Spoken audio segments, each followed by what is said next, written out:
On est avec Héloïse Goua qui est à Cannes pour le festival Cannes Séries. Salut Héloïse. Salut Thomas, bonjour à tous. Coucou Héloïse. Alors vous avez vu beaucoup de séries en avant-première, alors on veut savoir qu'est-ce qui vous a plu et qu'est-ce qu'on pourra voir bientôt surtout. Alors déjà, j'ai adoré Malditos. C'est la seule série française en compétition pour les séries longues. Ça se passe en Camargue, dans une communauté gitane. Une matriarche est prête à tout pour protéger son clan et son secret de famille. La série est sombre, palpitante. Écoutez, les acteurs Céline Salette et Damien Bonnard en parlent mieux que moi. Je pense que c'est un objet jamais vu. En fait, cette vraie communauté du voyage qui est filmée. Une esthétique hyper cinématographique, un rythme hyper lent avec de l'action, mais sans que l'image elle bouge dans tous les sens. Malditos, ce thriller arrive aussi sur la plateforme Max ce vendredi. Malditos. Et alors vous avez aimé aussi une série documentaire. Oh oui, un road trip culinaire joyeux et drôle avec Manu Payette et William Lebguil. Les deux comédiens nous emmènent sur les routes réunionnaises. Leur mission, trouver le meilleur rougail saucisse de l'île. Ah, pas mal. C'est génial, on va pouvoir tout goûter là. Ça risque de faire beaucoup, mais on n'a pas peur. Moi, ce que je retiens, c'est toute cette générosité, tous ces gens rencontrés. C'était vraiment un voyage incroyable. Même si vous n'êtes pas branché bouffe, regardez ce docu pour regarder William regarder. À la poursuite du rougail saucisse, ce doc tendre et appétissant devrait arriver en automne sur Canal+. J'adore ça, je vais regarder. Le rougail saucisse, c'est génial. En plus, c'est ma passion. Ah ouais, on va avoir faim devant cette série. Absolument.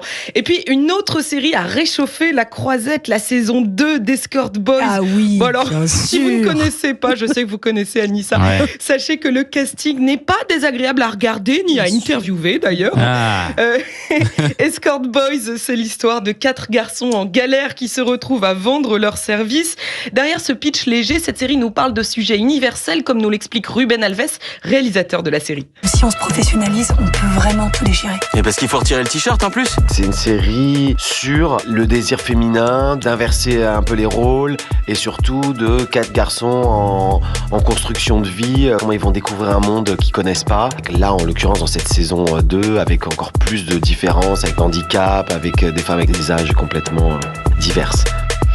Plusieurs guests font leur apparition dans cette nouvelle saison, comme Josiane Balasco, Thibaut de Montalembert ou encore Afida Turner. La saison 2 d'Escort Boys débarque le 13 juin sur Prime. Très bien sûr, on compte sur vous pour faire de nombreuses interviews d'Escort Boys à Cannes, dans les palaces, tout ça. Je sais que ça va être difficile pour vous. Et puis alors, elle est payée pour ça quand même, c'est ça qui est honteux. C'est lamentable. Et puis alors Héloïse, vous avez aussi aimé des séries qui vont arriver sur nos chaînes télé ? Oui, plusieurs super séries. Mon premier gros coup de cœur, c'est Surface, une série France 2 adaptée d'un thriller d'Olivier Norek. Ici, Laura Smet est épatante dans la peau de Noémie, une enquêtrice au passé sombre et au visage méchamment balafré. Cette jeune femme est un phénix et qui renaît de ses cendres. Et des fois dans la vie, on croit qu'on est puni et en fait, grâce à ça, on rencontre des gens qui te reconstruisent. Ça m'a fait aussi penser à certaines choses que j'ai vécues. Ça a touché à plein de niveaux en fait de ma vie Surface. Et Noémie, je crois que c'est quelqu'un que j'aime énormément en fait. J'ai eu beaucoup de mal à m'en séparer. Formidable Laura Smet. Alors dans un tout autre genre, une comédie arrivera sur M6 cette année. Ma femme est une espionne, c'est le titre. Marie Gillin se réveille un matin dans la peau d'une agente spéciale des services secrets prête à toutes les cascades. Et ce rôle ne lui a pas déplu visiblement.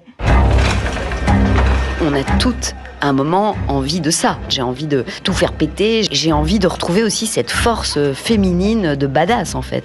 Et donc il y a tous les ingrédients dans ce scénario. Donc moi j'étais évidemment aux anges. Bon, donner mon avis, c'est bien, mais le vrai jury de Cannes Séries remettra son palmarès ce soir au Palais des Festivals. Et puis, Thomas, le prix européen du public sera décerné ce soir aussi. Vous savez par qui ? Ah non, c'est qui ? Eh ben, par moi. J'ai un peu les chocottes. Oh là là. Ah ouais, la classe. Ça va se passer lors de la cérémonie de clôture ce soir devant 2300 personnes. Mais même. attendez. Vous avez choisi déjà le lauréat, ma tenue, oui, la série, je la connais aussi, mais je vous dis rien, j'ai pas le droit. Mais j'ai glissé à Julien Pichenet quelle était la série française préférée des auditeurs d'Europe 1 cette année. C'est lui qui vous l'annoncera demain matin dans le journal des médias. Ah d'accord, c'est bien fichu cette histoire. Non mais attendez Héloïse, quand vous allez rentrer de Cannes et revenir dans le studio d'Europe 1, on aura le droit de vous parler encore Il faudra me fourvoyer. Ah bien sûr. Quelle star cette Héloïse. Merci Héloïse Goua et bon courage pour ce soir. Vous allez être formidable, j'en suis sûr. On est avec vous, vous êtes la meilleure.